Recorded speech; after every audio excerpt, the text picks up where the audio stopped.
किती वर्ष पूर्ण असणारी व्यक्ती राज्यसभेची निवडणूक लढवू शकते? उत्तर जाणून घेण्या अगोदर थोडक्यात माहिती जाणून घेऊया. तोपर्यंत कमेंट बॉक्समध्ये तुम्ही उत्तर द्या.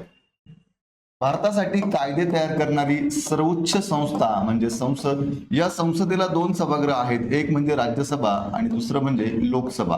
आता हे जे राज्यसभा आहे हे संसदेचं वरिष्ठ सभागृह आहे, तर लोकसभा हे संसदेचं कनिष्ठ सभागृह आहे.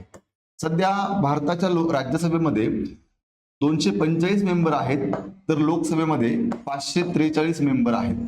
महाराष्ट्राचा विचार केला तर महाराष्ट्रातून राज्यसभेसाठी 19 सदस्य निवडून जातात, तर लोकसभेसाठी 48 सदस्य निवडून जातात. या दोघांनाही आपण महाराष्ट्रामध्ये खासदार असं म्हणतो, अर्थात मेंबर ऑफ पार्लमेंट.